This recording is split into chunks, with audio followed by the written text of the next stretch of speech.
الرحمن الرحیم۔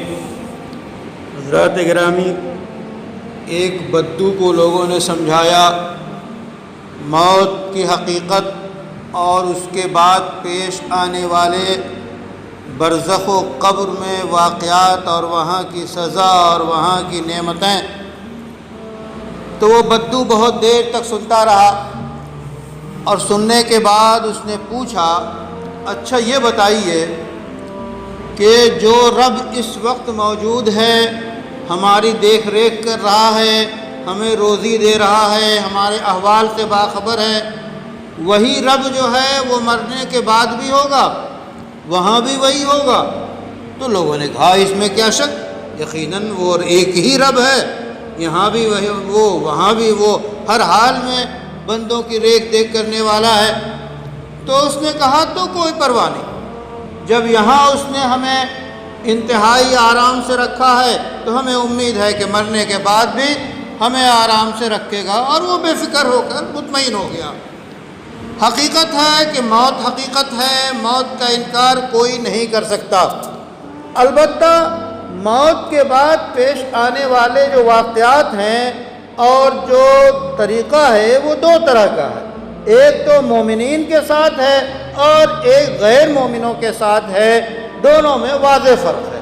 جو آخرت پہ، رسول پہ، کتاب پہ مکمل ایمان رکھتا ہے، مومن ہے، اس کے احوال الگ ہوں گے، وہ آسائش میں ہوگا۔ اس کے بارے میں یہ کہا گیا کہ قبر جو ہے جنت کی کیاریوں میں سے ایک کیاری ہے۔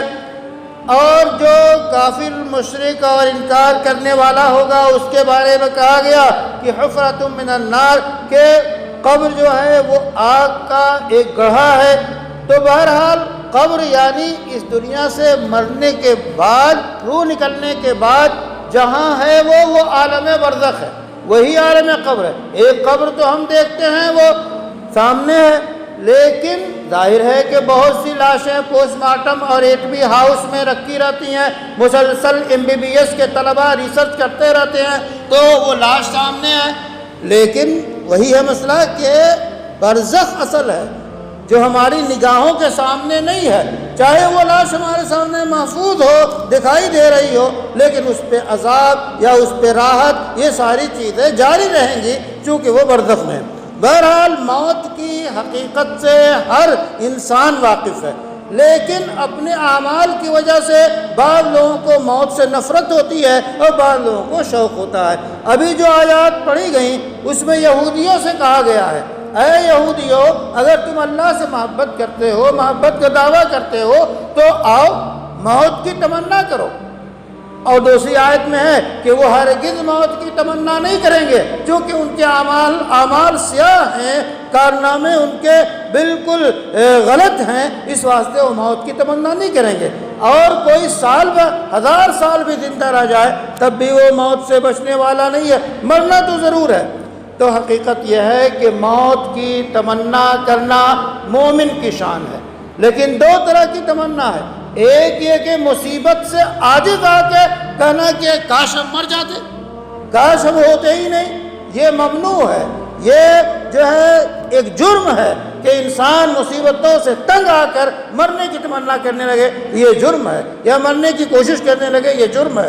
ایک تمنا یہ ہے کہ اللہ ہمیں جس طرح زندگی میں رکھے ہے اسی طرح مرنے کے بعد جب موت آئے گی تو موت کے بعد کی جو صورتحال ہوگی اس میں نعمتیں ہوں گی، آپ کی تجلیات ہوں گی، آپ سے ایک طرح کا جو ہے عنایات آپ کی ہوں گی۔ تو یہ جو موت کی تمنا ہے یہ ہر مومنانہ شان ہے۔ جیسا کہ آتا ہے کہ الموت جسرن، کہ موت تو ایک پل ہے، یوصل الحبیب من الحبیب، کہ دوست کو دوست سے ملا دیتی ہے۔ تو گویا موت کی تمنا کرنا اس معنی کر یہ ایمان کی ایک حقیقت ہے، اور موت سے نفرت کرنا اپنے اعمال بد کی وجہ سے وہ کافرانہ اور یہودیوں کی خصلت اور عادت ہے۔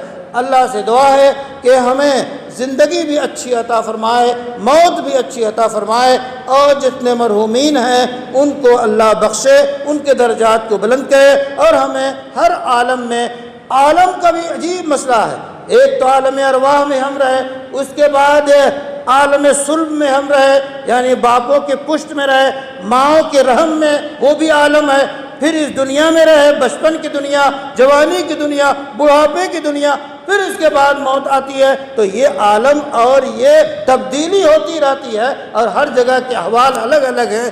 اصل کسوٹی یہ زندگی ہے کہ اس زندگی میں اچھے اعمال کیے تو ہم آئندہ زندگی میں ہمیشہ بہتر رہیں گے، اور جو برا عمل کرے گا تو اگلی زندگی میں وہ اس کے ساتھ برا سلوک ہوگا اور اس کو سزا ملے گی۔ اللہ سزاؤں سے بچائے، اور اللہ اپنے رحم فرمائے، اور اپنی جنت اور وہ نعمتیں جو عالم برزخ میں حاصل ہوتی ہیں ہمیں عطا فرمائے۔ ربنا تقبل منا